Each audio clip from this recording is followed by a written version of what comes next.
विष्णु ने अपने समाज के बाहर शादी की थी, इसलिए उसे गांव से दूर रहने की सजा मिली थी। विष्णु अपर्णा अपनी बेटी पल्लवी के साथ खाड़ी के पास रहते थे। रोज सवेरे विष्णु मजदूरी के लिए दूसरे गांव निकल जाया करता। रास्ते में वो पल्लवी को उसके स्कूल छोड़ता था।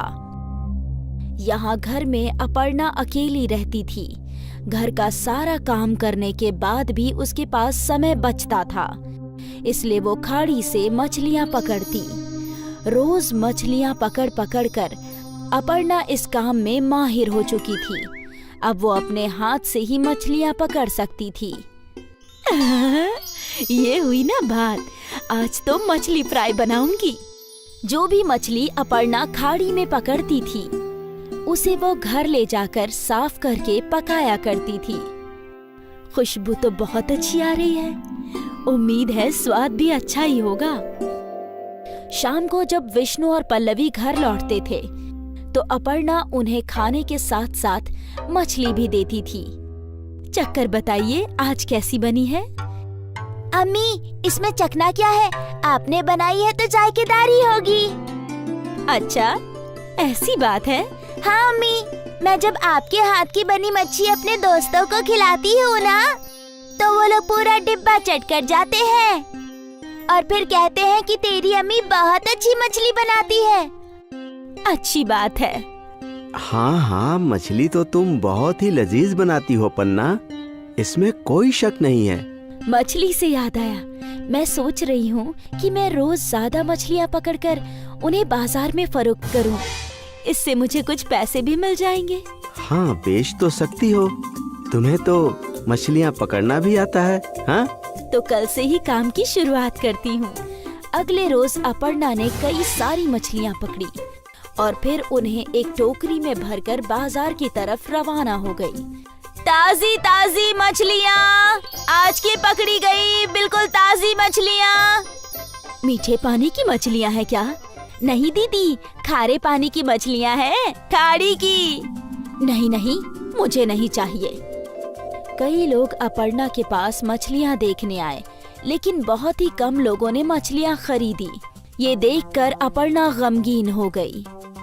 कोई बात नहीं, आज का पहला दिन है, हो सकता है कि कुछ दिनों में मछलियों की फरोख्त अच्छी हो।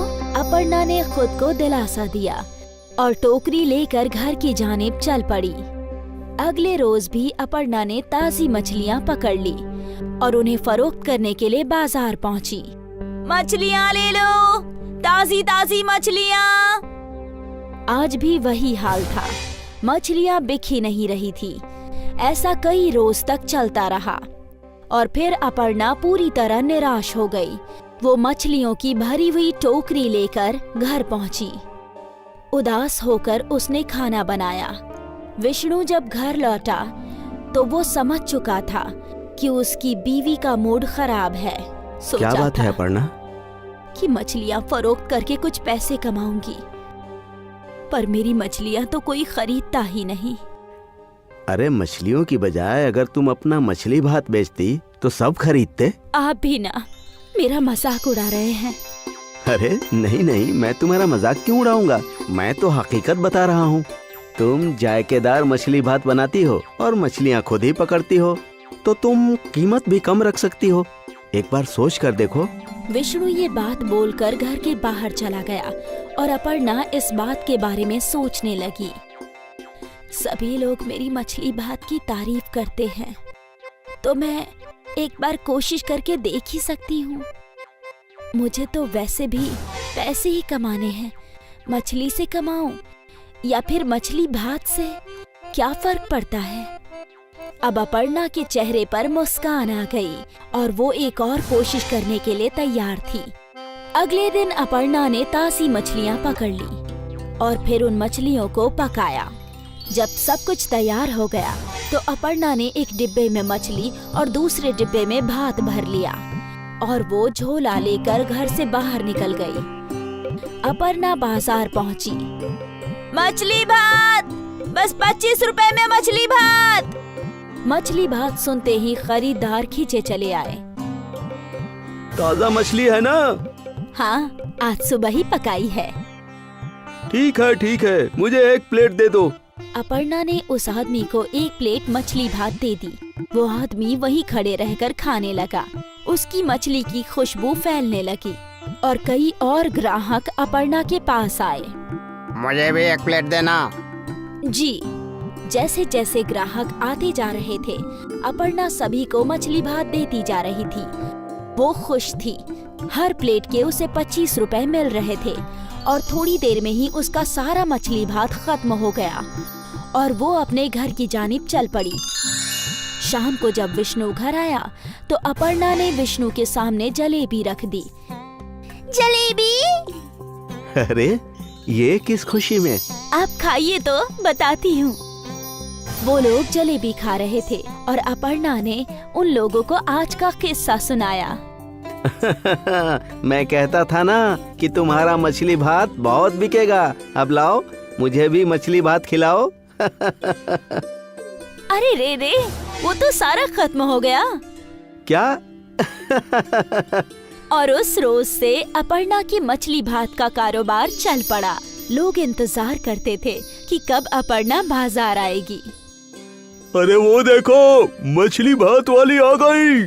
उसके आते ही उसके आसपास भीड़ जमा हो जाया करती। अपने कमाए हुए पैसों से अपर्णा ने घर की मरम्मत करवाई।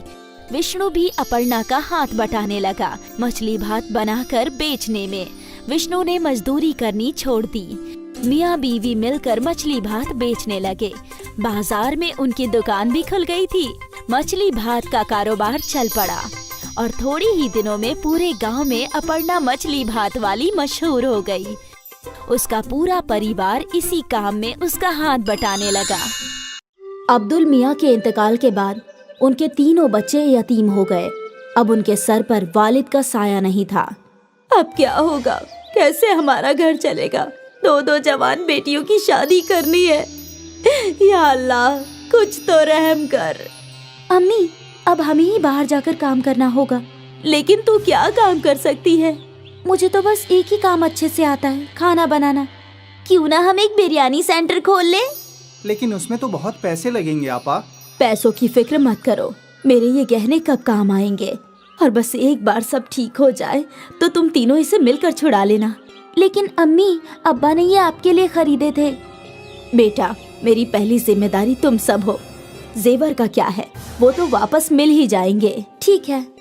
शिफा ने अपनी अम्मी के जेवर ले लिए और उन्हें गिरवी रखकर उसे 20,000 रुपए मिले।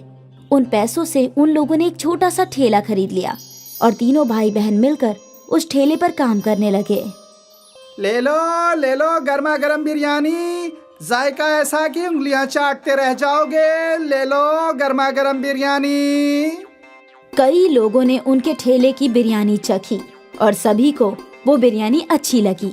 वाह, क्या बिरयानी है! हमने कभी इतनी लजीज बिरयानी नहीं खाई। हाँ, बहुत अच्छी बिरयानी है। शुक्रिया भाईजान, ये हमारी अम्मी का नुस्खा है। हमारी अम्मी की स्पेशल बिरयानी बहुत अच्छी है। और देखते ही देखते उनका बिरयानी का ठेला चल पड़ा। अब लोगों की भीड़ लगने लगी। मुझे 2 बिरयानी पार्सल देना। ठीक है। मुझे भी दे दो। अब नदीम को लोगों को बुलाने की जरूरत नहीं थी। ठेले पर इतनी भीड़ रहती थी कि तीनों भाई बहन मिलकर ऑर्डर दिया करते थे। ये लीजिए आपका ऑर्डर। ये आपका। ये आपका। 1 माह बाद शिफा अपने कमाए हुए रुपए गिन रही थी। ये लीजिए अम्मी, इस माह का मुनाफा 20,000 रुपए। क्या? आपने सही सुना, 20,000 रुपए। इतने सारे पैसे? हमारी बिरयानी लोगों को बहुत पसंद आती है। ग्राहकों की हमेशा भीड़ लगी रहती है अम्मी। या अल्लाह, तेरा लाख लाख शुक्रिया। तूने मेरे बच्चों को कामयाबी अता फरमाई। शुक्रिया। अम्मी, अगले माह ही आपके जेवर छुड़वा लेंगे हम, इंशाल्लाह। आज शिफा का खानदान बहुत खुश था। उनके अब्बा के इंतकाल के बाद पहली मर्तबा उनके घर में कुछ अच्छा हो रहा था। तीनों भाई बहनों ने अपनी मेहनत जारी रखी और दिन दुगनी और रात चौगनी तरक्की करने लगे। ये सब हम तीनों की इत्तिहाद की वजह से हो रहा है। बिल्कुल आपा। और हम हमेशा एक ही रहेंगे। हाँ, हमेशा। कुछ माह में तीनों ने ठेले से होटल बना लिया। नदीम काउंटर पर बैठा करता और शिफा और सना बिरयानी पकाया करती। नदीम भाई, वही जायका है, ठेले वाला। बिल्कुल, यही तो हमारी अम्मी का नुस्खा है भाईजान, जायका कभी नहीं बदलेगा। लोग अक्सर इनकी बिरयानी के जायके की तारीफ किया करते थे। धीरे धीरे इन्हें दावत के केटरिंग के कॉन्ट्रैक्ट्स भी मिलने लगे। भाई, मेरे घर कल एक दावत है, 100 लोगों की बिरयानी चाहिए। जी बिल्कुल, मिलेगी ना, लेकिन वही जायका चाहिए जैसा हम यहाँ खाते हैं। बिल्कुल वही जायका रहेगा, आप बेफिक्र होकर ऑर्डर दे जाइए। तीनों भाई बहन बहुत खुश थे कि उनका कारोबार बड़ा होता जा रहा था। फिर एक दिन क्या हुआ, ये ऑर्डर अब तक गया नहीं। वो कादरी साहब के घर निकाह था, लेकिन किसी वजह से वो निकाह टूट गया, तो अब ये खाना नहीं जाएगा। या अल्लाह, बहुत बुरा हुआ। तुम एक काम करो, ये खाना गरीबों को खिला दो, कम से कम कादरी साहब को दुआ मिलेगी। ठीक है आपा। अपनी बड़ी बहन के कहने पर नदीम ने सारी बिरयानी फकीरों में बांट दी, लेकिन उसका मन नहीं था। जब वो होटल लौटा तो सना वहीं थी। आपा कहाँ है? वो तो घर गई है। मुझे समझ में नहीं आ रहा कि आपा ने इतनी सारी बिरयानी गरीबों में बांटने को क्यों कहा। क्या बोल रहे हो तुम? सना आपा, आज कादरी साहब के घर पर निकाह था, तो उन्होंने 300 लोगों की बिरयानी ऑर्डर की थी, लेकिन किसी वजह से उनके घर का निकाह टूट गया, तो बिरयानी बच गई थी। मैं सोच रहा था कि हम वो बिरयानी बेच देंगे, लेकिन आपा ने बोला कि सारी बिरयानी गरीबों में बांट दो। ये तो सही फैसला नहीं हुआ। हम उस बिरयानी से भी कमा सकते थे ना आपा। हाँ बिल्कुल, हमारी आपा बहुत नेक दिल हैं, इसलिए उन्होंने सोचा होगा कि जब हमें बिरयानी के पैसे मिल गए हैं तो क्यों ना बिरयानी गरीबों में बांट दी जाए, और उन्हें दुगने मुनाफे का ख्याल आया ही नहीं होगा। हो सकता है। तभी शिफा वहाँ आई और सना और नदीम ने अपनी गुफ्तगू बंद कर दी। सारी बिरयानी गरीबों में बांट दी ना? हाँ हाँ बिल्कुल। कम से कम कादरी साहब को दुआएं मिले, अभी उन्हें दुआओं की खास जरूरत है। जी। सना और नदीम अपनी बड़ी बहन के फैसले से मुत्ताफिक नहीं थे। खैर, उनका कारोबार चलता रहा, उन्हें और भी बड़े बड़े ऑर्डर्स मिले, उनका होटल भी अच्छा चल रहा था। फिर कुछ माह बाद एक और ऑर्डर कैंसिल हो गया। नदीम, अंसारी जी का ऑर्डर कैंसिल हो गया है, तुम ये सारी बिरयानी गरीबों में बांट दो। ठीक है आपा। नदीम ने हाँ तो बोल दिया, लेकिन उसका मन नहीं था। बड़ी बहन के घर जाने के बाद सना और नदीम बातें करने लगे। क्या हम ये बिरयानी बेच नहीं सकते? अभी तो रात के 10 बज गए हैं, अब शायद ही ग्राहक आएंगे। एक काम करते हैं, इसे अंदर रख देते हैं, कल पहले यही बिक जाएगा। हाँ हाँ, ये सही होगा। दोनों भाई बहन ने मिलकर वो बिरयानी छुपा दी। अगले दिन उन लोगों ने पहले वही बिरयानी बेची और वो दोनों बेहद खुश थे कि मुनाफा दुगना हो रहा है, और शिफा इस बात से बेखबर थी। फिर क्या था, जब भी कोई ऑर्डर कैंसिल होता, अगले दिन वो बिरयानी सना और नदीम होटल में बेचा करते थे। ये सिलसिला काफी महीनों तक चलता रहा। एक दिन ये बासी बिरयानी एक रेगुलर कस्टमर के प्लेट में आई। नदीम भाई, कुछ तो गड़बड़ है, बिरयानी में वो जायका नहीं है। ऐसा कैसे हो सकता है भाईजान? हम तो हमेशा से वैसे ही बिरयानी बना रहे हैं। ठीक है। धीरे धीरे सारे कस्टमर्स को बिरयानी की गड़बड़ समझ आने लगी और उन्हें वो जायका पसंद नहीं आ रहा था। यकायक उनके होटल में ग्राहक कम हो गए। तभी शिफा सोच में डूब गई। यकायक ऐसा क्या हो गया? हमारे ग्राहक टूट क्यों रहे हैं? ऐसा चलता रहा तो कैसे चलेगा? नदीम को अपनी गलती समझ आई। वो अपनी आपा के सामने रोने लगा। मेरी गलती है, मैंने और सना आपा ने बासी बिरयानी ग्राहकों को खिलाई। क्या? नदीम ने अपनी आपा के सामने सारी गलती कबूल की। ये तूने क्या कर दिया? ज्यादा मुनाफा कमाने के चक्कर में धंधा ही तोड़ दिया। अब हम कैसे ग्राहकों को वापस लाएंगे? हमें माफ कर दीजिए आपा। हमें इल्म नहीं था कि ऐसा कुछ हो जाएगा। तुम्हारे लालच ने सब कुछ बर्बाद कर दिया। तीनों सोचने लगे कि अब वो लोग क्या कर सकते हैं, और फिर अगले दिन शिफा को एक तरकीब सूझी। शिफा ने एक तख्ती लिखवाई, हमें माफ कर दीजिए, हमारी गलती की वजह से आपको बासी बिरयानी खानी पड़ी, हम शर्मिंदा हैं। इसलिए अगले 1 हफ्ते तक हम सबको मुफ्त में बिरयानी खिलाएंगे। ये तख्ती शिफा ने होटल के बाहर लगा दिया। कस्टमर्स ने तख्ती पढ़ी और वो मुफ्त की बिरयानी खाने होटल आ गए और एक बार फिर उन्हें ताज़ी बिरयानी का जायका पसंद आने लगा। ये तो बिल्कुल पहले जैसी है। हाँ हाँ, मजा आ गया। भले ही उनको 1 हफ्ते मुफ्त की बिरयानी खिलानी पड़ी, लेकिन उनकी मुश्किल का हल निकल गया। उनके ग्राहक लौट आए और सना और नदीम को समझ में आ गया कि लालच बुरी बला है।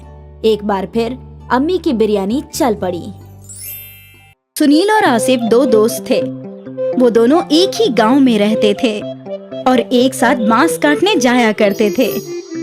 हमें जंगल के नीचे की जानिब जाना चाहिए। वहाँ बहुत सारे बड़े बड़े बांस के दरख्त हैं, लेकिन वहाँ जाने के लिए हमें दरिया पार करना होगा।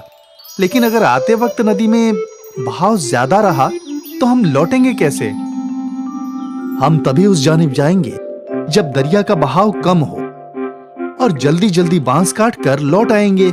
ज्यादा लंबे बांस से ज्यादा पैसे हासिल होंगे, वो सोचो। ये भी ठीक है, तो कल ही चलते हैं।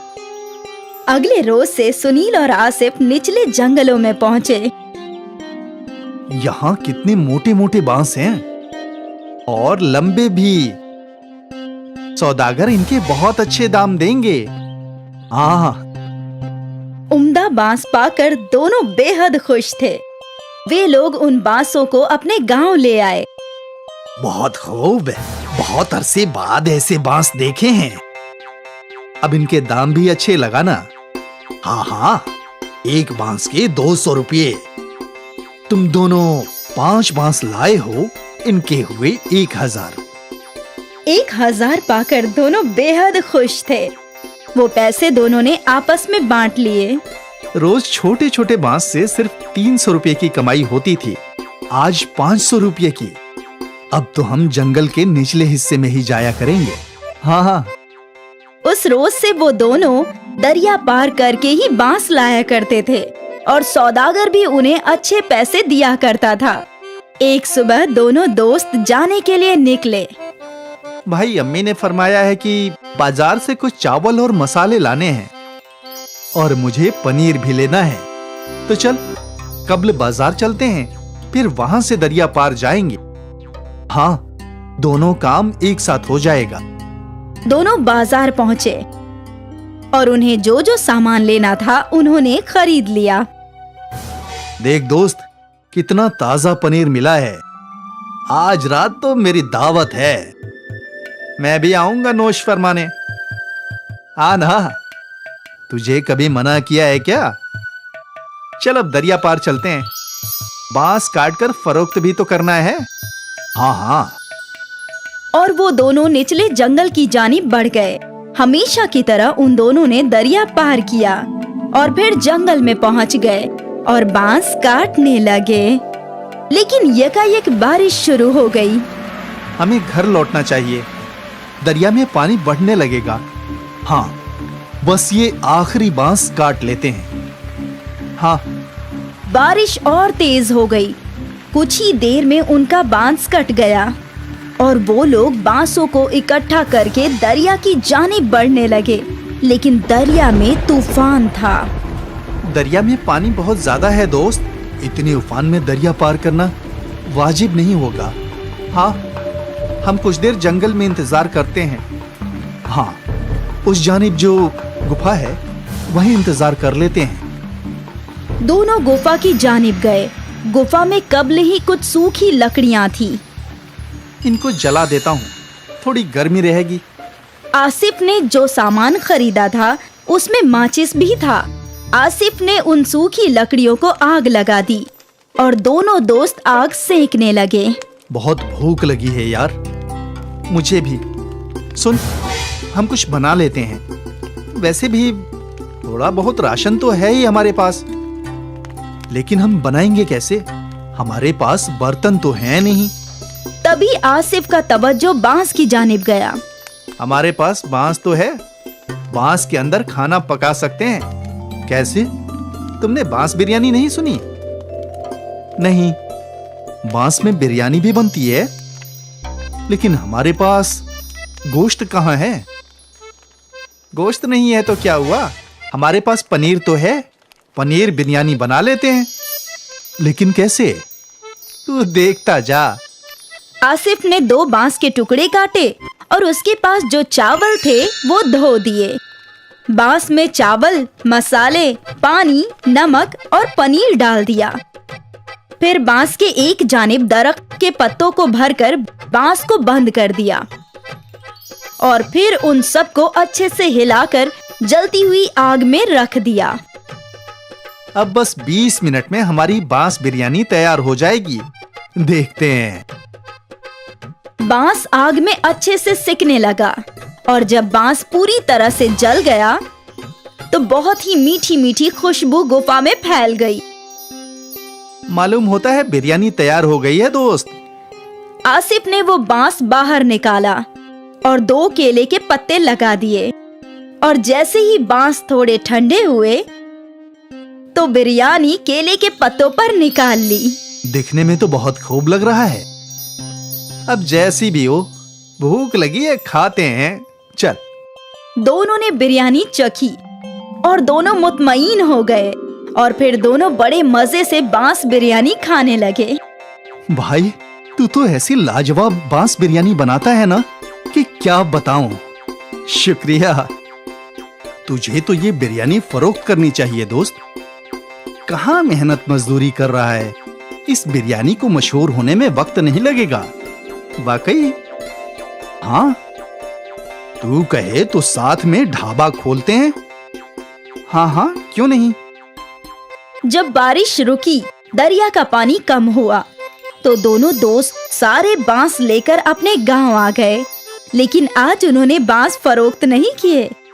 अगले रोज आसिफ और सुनील ने गांव के चौराहे पर अपनी दुकान लगाई। गांव वाले हैरत में थे कि आखिर ये लोग बांस में क्या फरोख्त कर रहे हैं। अरे बेटा, ये क्या है? ये बांस बिरयानी है चाचा, पनीर की। बांस बिरयानी? जरा हमें भी खिलाओ। गांव के लोगों ने पहली मर्तबा बांस बिरयानी चखी। अरे वाह, क्या खूब जायका है आसिफ भाई। ऐसी बिरयानी जिंदगी में नहीं खाई। मजा आ गया। आसिफ और सुनील की बांस बिरयानी गांव में मशहूर हो गई। खरीदार कतार में खड़े रहकर बांस बिरयानी खाने लगे। आसिफ और सुनील की आमदनी में कई गुना इजाफा हो गया। और फिर क्या था, सुनील और आसिफ ने मजदूरी छोड़कर बांस बिरयानी फरोख्त करना शुरू कर दिया। वो लोग दिन दोगुनी और रात चौगुनी तरक्की करने लगे। दूर दूर से लोग बांस बिरयानी खाने के लिए आने लगे और देखते ही देखते उनका गांव में बहुत बड़ा रेस्टोरेंट बन गया और दोनों अमीर बन गए। सोचा नहीं था कि कभी ये सब भी होगा। मैंने भी बिल्कुल नहीं सोचा था दोस्त। उस रोज वो बारिश हमारी किस्मत बदलने के लिए आई थी। हाँ, ना उस रोज बारिश आती और ना हम फंसते और ना ही हम कभी बांस बिरयानी बनाते। दोस्त, ये सब कब्ल ही लिखा हुआ था। ऊपर वाला कब्ल ही सबकी किस्मत लिख देता है। हम तो बस मोहरे हैं जो उसकी राह पर चलते हैं। बिल्कुल। बांस बिरयानी ने आसिफ और सुनील की किस्मत बदल दी और उन दोनों को जिंदगी का बहुत बड़ा सबक मिला। परेशानियों से ही नए रास्ते हासिल होते हैं और ना जाने कब किस्मत कौन सा मोड़ ले ले।